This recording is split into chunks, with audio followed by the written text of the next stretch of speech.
Hello, everyone, and welcome to the sixth interview of the Fuel Injection podcast. Today we have Alex Laperriere on board. How are you doing, Alex? I'm doing great. How about you?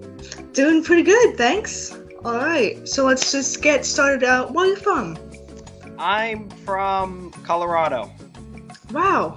So up Yes, by a long ways away mountains from or where no? I'm at now. I'm in Delaware now. Oh, so you live. Okay, so you're originally from Colorado, but you live in Delaware now. Okay. Yes.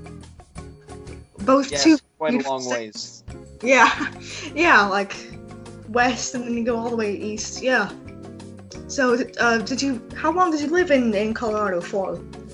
Well, I probably a year and a half-ish, and then my dad got a job offer in Jersey, and then we hated Jersey, so we moved to Delaware.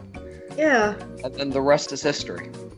I understand how you can hate Jersey. I've been a few times. My mom has a friend who lives up there, and it's like Miami, except it's north. It's on the northern bit of the eastern seaboard. It's a worse Yeah. version of Manhattan. That's a very good way of putting it. Yeah, and by the beaches, it's just a lot of people turning their plastic surgery brown, as Hammond would say. Well, Yeah. I mean, like, the only reason why you'd go to the Jersey beach is because you don't want to go to the Maryland beaches. Because the Maryland beaches are just so much better than Jersey. And just like that, I've offended all of your Jersey viewers, but nonetheless. I don't know how many people I have in Jersey. I don't think I have many, but Okay, that's good. yeah, no one offended. Good. Hopefully. Yeah. All right. So, obviously you're a big petrol head. So, what began that love of cars? So, I actually asked my parents this, and they said when I was young, like, baby type thing, I had this fascination for baby strollers because of the wheels on it. And I would, spend hours spinning the wheels on this thing. And then that kind of developed the Hot Wheels, and then I'd have these little wooden blocks, and then I'd build, little cities, and then I'd, drive my little Hot Wheels all over the place and all of that. And then, fast forward to when I turned 10, my parents bought me the original Forza Horizon game. And then after that, I just kind of started knowing everything. That's where I started getting to the Aventador, which for me was the best car in the game and all of that. Yeah. So. Yeah. That's interesting. Yeah. Baby strollers. Wow. I know. When I was younger, I used to be obsessed with bicycles, because again, I felt like I could drive it, I was in control Yes. of it. And then whenever we'd go to the supermarket, I'd have the big shopping cart. I like to push it because again, I felt like I could drive it. So yeah, I know what you mean about trying to, have somewhat of a vehicle looking thing, even though you're Yes. only 8 years old. Yeah. Yeah, spinning a little baby stroller wheel. That was Yeah. the most fascinating thing for 2-year-old me. That was Yeah. peak entertainment. Yeah. All right. So what gave you the idea for your first podcast, the one you had before Drive Travel Talks? So, a bit of a history lesson here. We had the Car Nerd Talks, which I think had a different name, unless it didn't, I forget. That was the first podcast we ever recorded. Then, me and Charles went on a separate leeway to record with actually you. Yeah. You, Drew, Mason, I believe I'm skipping, so Tim. And then you guys left to make your own segue to your own podcast, which I'm on now. Hello. And that's kind of a great timeline. But Jason wrote in the chat, he's like, I'm planning on starting kind of a podcast thing. Anybody want to join in? I'm like, this sounds fun. Count me in. And then I ended up becoming a regular guest on that. And then Jason had a lot of financial issues which caused him to basically lose everything. And then that's when DT Podcast really started up. And then he joined back on, and now here we are. Wow. That was just a giant run-on sentence, but who cares? Yeah. It's big history lesson all compressed into one big Yes. one sentence. Yeah. Yes. Yeah, I know when you, I think it was kind of, I guess you could say the genesis of the DT Talks podcast was that, like, Q&A Drew and I did, which actually, Drew wasn't really even on that. Absolutely. Yeah, and then you kind of said, oh, this could be cool to make into a podcast, and then we're like, okay, so then we had the whole community question. Yeah, it was great for a while, yeah. Yes, I mean, seriously, that's what started everything. I'm glad you brought that in. Tim sent me a message. He was like, hey, we're going to have a Q&A, because me and Tim had been talking before that. He was like, hey, we're going to have a Q&A. Do you want to join? I'm like, yeah, sure, I'll help out. And it ended up really just becoming a discussion. It wasn't much of a Q&A, was it?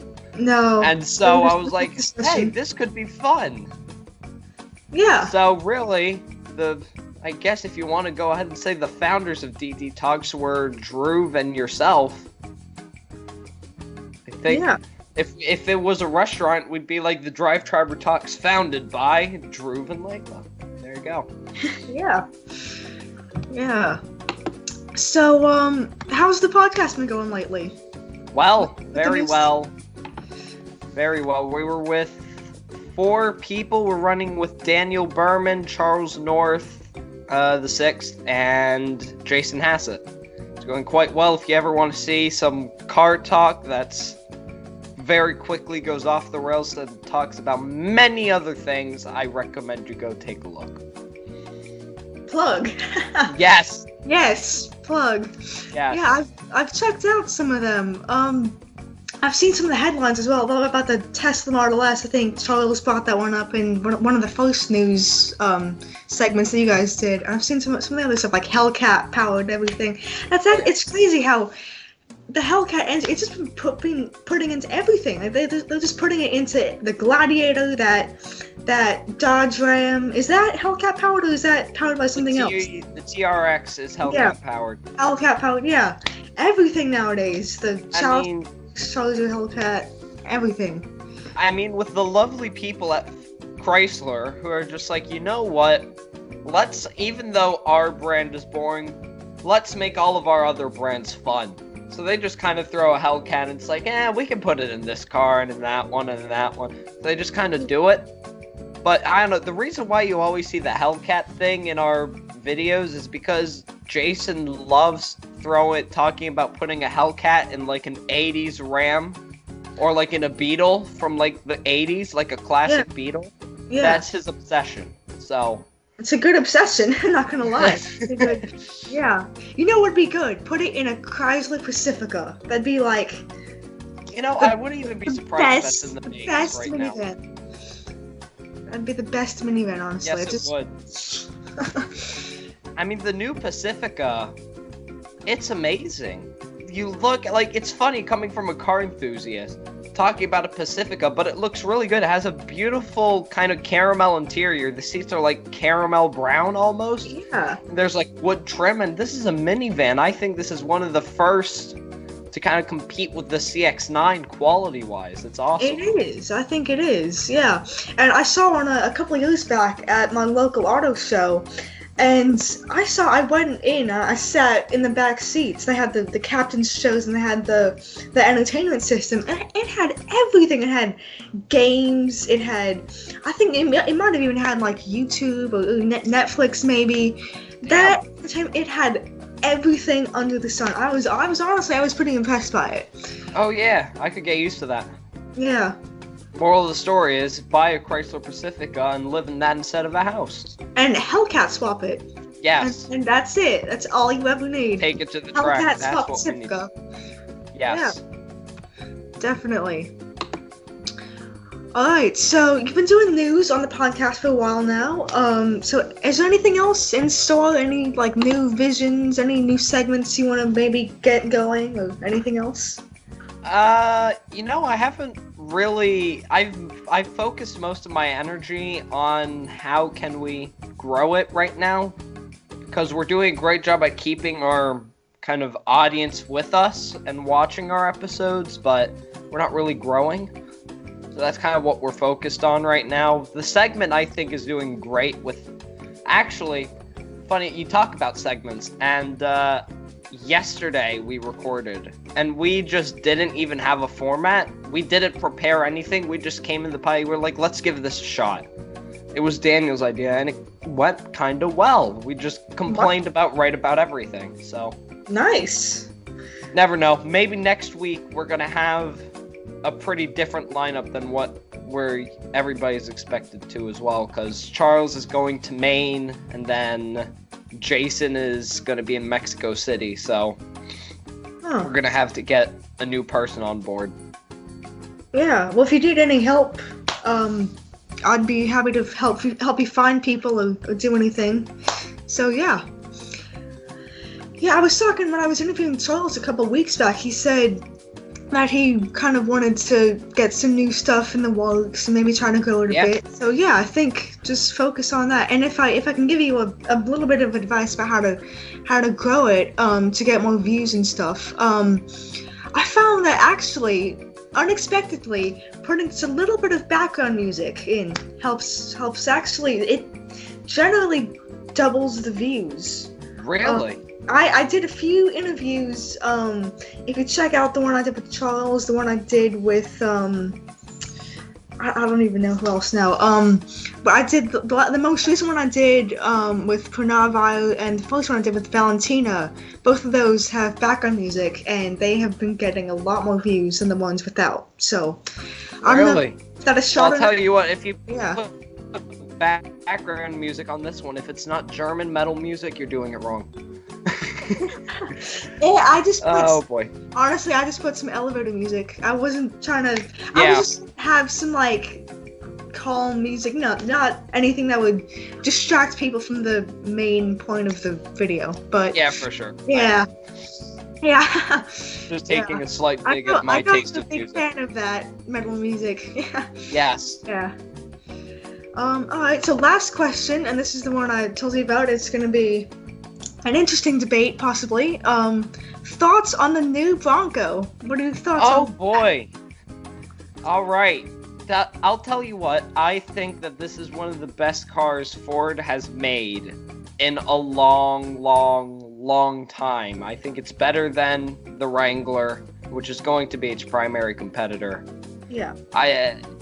There's just no reason in my mind why you wouldn't get the Bronco. It's better than the Wrangler in every way. I think the Bronco looks better. I mean, let's be honest here. The Wrangler has been the same thing for the past 10 years.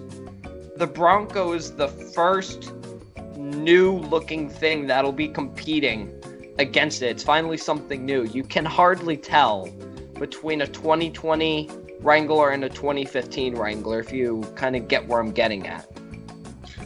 Yeah, I see where you're going with that, but I mean, I'm not saying it looks bad, because it doesn't. It definitely looks pretty good. But I think it's $28,000. I think the Bronco Sport is $26,000. So it's in that like price range of the Jeep Wrangler. Yep. But it comes with a straight 4 and I think a V6 as well. Correct. And if you look at the I kind of look at it from like a value for the cost value. Yeah. And I see like, how much horsepower is it, like 200 and something? If I'm being totally honest, I don't know, but I am gonna find that out. I think it's 200 and something horsepower. And I mean, I looked at a video, if I'm comparing it to the Jeep Wrangler, I looked at a video of a Jeep Wrangler driving what was pretty much a near vertical, like, solid, like, rock wall. Like, out in the middle of the wilderness, I saw it just go up this slope that was about that % gradient. Almost. Yeah. And I know the Bronco's new, so I know they probably haven't done a lot of tests like that with it yet, but I'm willing to pretty safely bet that it couldn't go up a damn new vertical surface, because that, honestly, not a lot of vehicles could do that. That's a very, like, interesting, very difficult thing to engineer a vehicle to be able to go up what's pretty much a straight up 90-degree surface. Yeah. So I'm not saying that the Bronco's bad. It's not bad. It's just I'm not confident yet that it's gonna be as good as some of its competitors, and it is in effect a tribute. It's a tribute car.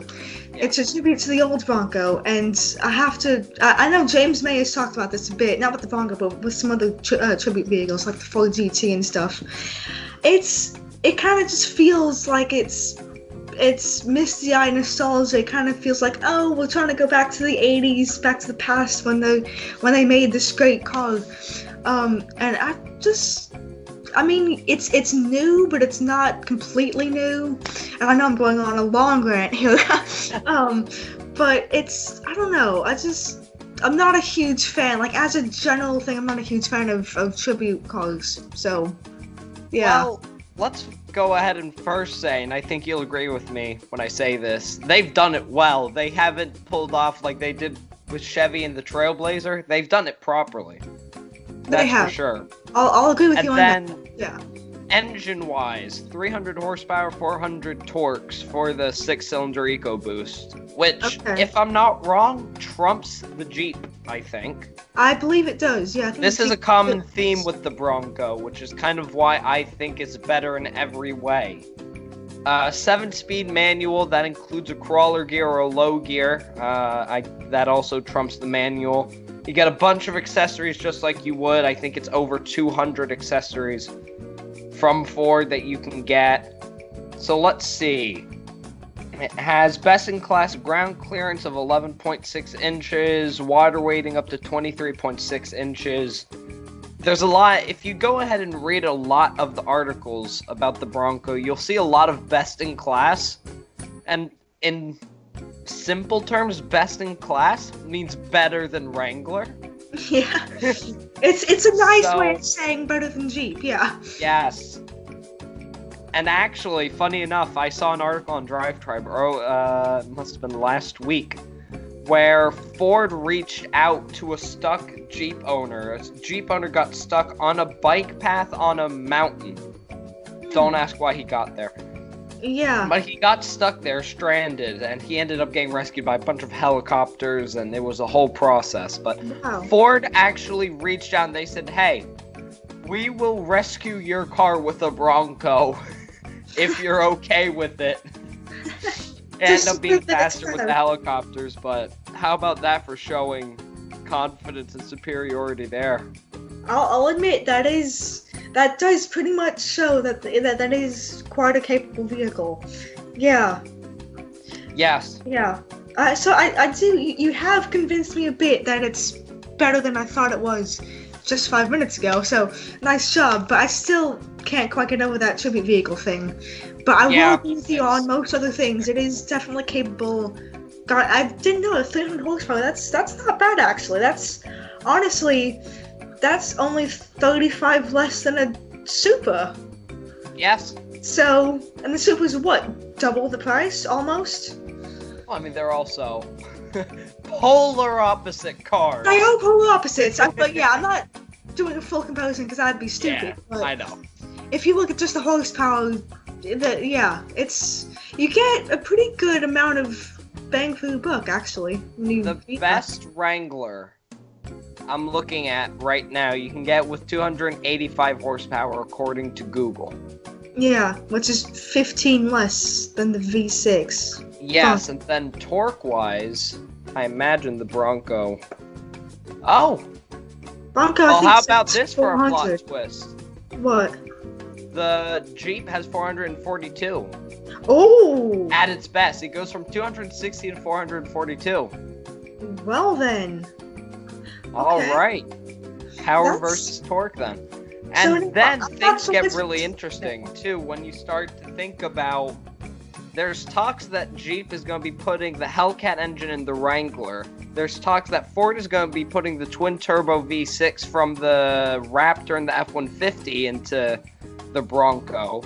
So things are getting interesting.